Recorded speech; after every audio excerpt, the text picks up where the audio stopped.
इस दुनिया में हमारे लुक्स और अपीयरेंस एक बहुत ही क्रूशल चीज़ है जो कई बार डिफाइन करते हैं कि तुम्हारे साथ कैसा बिहेवियर होगा। डोंट जज a book by its cover. इस लाइन को सिर्फ बुक तक ही रहने दो, बिकॉज वी आर ह्यूमंस। हमें अट्रैक्टिव चीज़ ही पसंद आती है। कई लोग होंगे जिन्हें लुक से फ़र्क नहीं पड़ता, but they are exceptions. I believe in taking care of myself, in a balanced diet, and a rigorous exercise routine. तो ये हैं कुछ पॉइंट्स जो तुम्हारे अपीयरेंस को काफ़ी हद तक चेंज कर सकते हैं। Step number 1, hair style. अब तुम्हें एक ऐसा हेयर स्टाइल चूज़ करना है जो तुम्हारे फेशियल फीचर्स को कॉम्प्लीमेंट करे। ऐसा हेयर स्टाइल चुनो जिससे तुम्हारे फेशियल फीचर्स विजिबल हो। अब मैं तुम्हें नहीं बताऊंगा कि तुम्हें फेस शेप के हिसाब से कौन सा हेयर स्टाइल पिक करना चाहिए, क्योंकि ये मेरे लिए कंफ्यूजिंग था और मैंने ये किया भी नहीं। तो ये हैं कुछ हेयर स्टाइल्स का नाम, तुम चाहो तो चेक कर सकते हो। Also choose wisely. तुम्हें कोई ज़्यादा फैशन हेयर स्टाइल चूज़ करने की ज़रूरत नहीं है, specially hair styles like this, क्योंकि ये सब पर अच्छे नहीं लगते। Step number 2, mowing. म्यूइंग जैसे दुनिया भर की और चीज़ें हैं, लेकिन मैं उन्हें रिकमेंड नहीं करूँगा क्योंकि मुझे नहीं लगता कि उसमें टाइम वेस्ट करने से तुम्हें कोई रिजल्ट मिलेगा। अब बात करते हैं म्यूइंग होता क्या है। शायद तुम में से कई लोगों को पहले से पता होगा और कई लोग शायद नहीं जानते होंगे। प्रॉपरली म्यू करने के लिए तुम्हें अपने टंग को अपने अपर माउथ से टच करा कर रखना है। इसे डिटेल में समझने के लिए तुम्हें यूट्यूब पर कई वीडियोस मिल जाएंगी, चाहो तो उन्हें देख सकते हो, क्योंकि म्यूइंग से तुम्हें सिग्निफिकेंट रिजल्ट्स देखने को मिल सकते हैं। और इसके अलावा तुम्हें दुनिया भर की और चीज़ें मिल जाएंगी तुम्हारी नाक को छोटा करने के लिए, आँखों को बड़ा करने के लिए, लेकिन उनमें से कुछ काम नहीं आता। स्टेप नंबर 3, और ये लॉन्ग टर्म होगा। वैसे तो म्यूइंग भी लॉन्ग टर्म ही था, लेकिन ये पॉइंट शायद तुमने पहले कई बार सुना होगा। Start training. सिर्फ एक्सरसाइज विथ हेल्दी डाइट भी एक बहुत बड़ा चेंज ला सकता है। अगर तुम बहुत ज़्यादा स्किनी हो या फैट हो, सो स्टार्ट ट्रेनिंग। फैट बहुत ज़्यादा है तो कोई फेशियल फीचर विजिबल नहीं होगा, और अगर फैट बहुत कम है तो तुम स्केलेटन जैसे दिखोगे। इसके अलावा जंक फूड अवॉइड करो, चाहे तुम कैसे भी दिखते हो। ये तुम पहले से जानते होगे, तो इस पॉइंट के लिए बस इतना ही। Don't wear useless accessories like watch और रिंग्स तो समझ में आता है, लेकिन इसके अलावा तुम्हें कुछ भी अननेसेसरी नहीं पहनना है। लोग दुनिया भर के रिंग पहन लेते हैं और उन्हें लगता है ये अच्छा लग रहा है। अगर तुम किसी भी चीज़ को ओवरडू करोगे तो वो अच्छा नहीं लगेगा। स्पेशली एसेसरीज के मामले में लोगों को लगता है कि जितना ज़्यादा उतना अच्छा, लेकिन रियलिटी बिल्कुल इसका उल्टा है। और नहीं, तुम नहीं हो कोई मॉडल। और अगर तुम फिर भी रिंग्स या वॉच में इंटरेस्टेड हो, so go for brown, black और सिल्वर कॉम्बिनेशन। बाकी ये बस रिकमेंडेशन थी। Let's come on to step number 4, skin care. ये पॉइंट सुनकर ही लगता है कि कौन खरीदेगा 20 चीज़ें, किसके पास है इतना टाइम।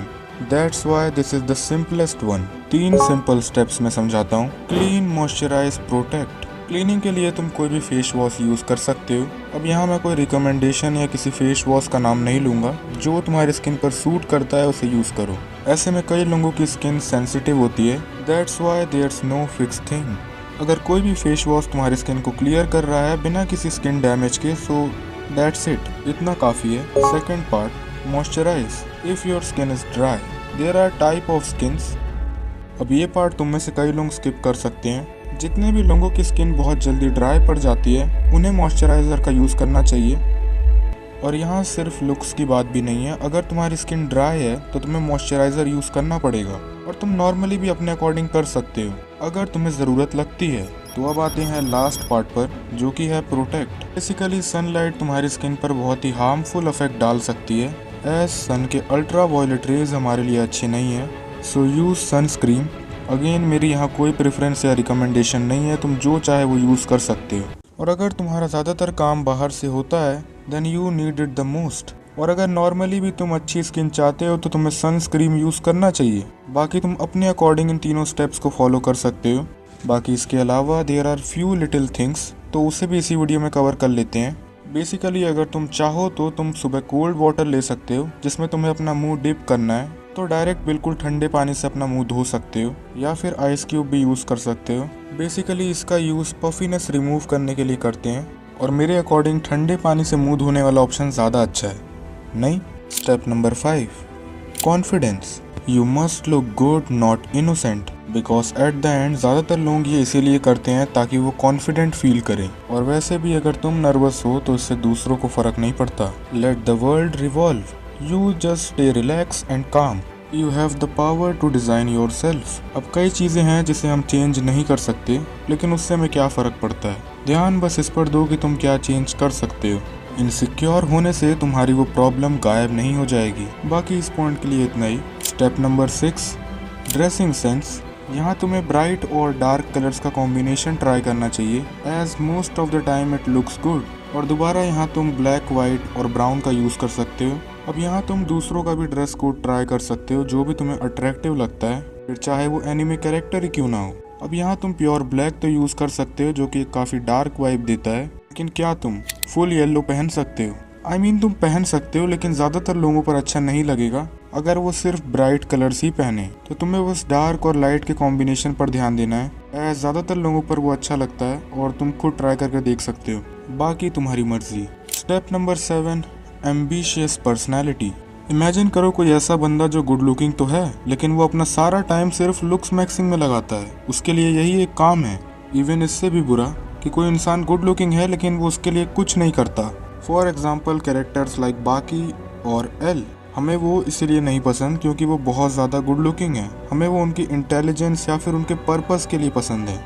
उनका एक गोल है जो उन्हें कंप्लीट बनाता है। जैसे कि हमें एल पसंद है उसकी इंटेलिजेंस के लिए, वो इंटेलिजेंस और नॉलेज जो उसने कलेक्ट करने में कई साल लगाए हैं। तो चलो अब तुम्हारी बात करते हैं। मान लेते हैं कि तुम्हारे पास अभी कोई टारगेट नहीं है, कोई पर्पस नहीं है, या तुम्हारे पास 1 या 2 काम हैं जो 2-3 घंटों में ख़त्म हो जाते हैं और फिर तुम पूरा दिन फ्री रहते हो। सो जेन्युइनली तुम्हें यहाँ अलग अलग चीज़ें ट्राई करनी चाहिए, अलग अलग हॉबीज़ फाइंड करनी चाहिए। For example badminton, painting, sketching, chess और बेसिक वर्कआउट। अब ऐसे कई आउटडोर या इंडोर काम हो सकते हैं जो तुम्हें पसंद आए। तुम्हें बस वही ढूंढना है कि तुम्हें किस चीज़ में मज़ा आता है। अलग अलग काम ट्राई करो और जो काम करने में तुम्हें एक्चुअली मज़ा आता है उसे सेलेक्ट करो। और एट द एंड तुम जो भी स्किल सीखोगे तुम उसे ऑनलाइन सेल कर सकते हो, मतलब दूसरों को सिखा सकते हो। आई होप तुम्हें पॉइंट समझ में आया हो।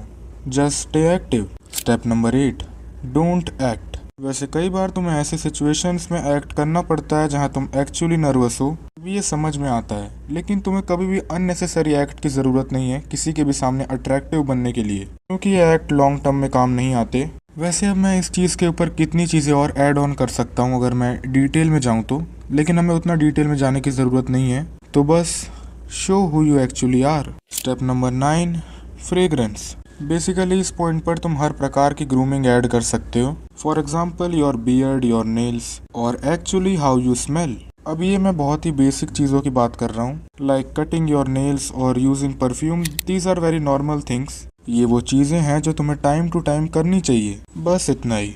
बाकी सोचो अगर लुक्स एग्जिस्ट ही ना करते, सबका फेस अगर सेम होता तो कैसा होता? तब क्या सबको सेम वे में ट्रीट किया जाता? बिल्कुल नहीं।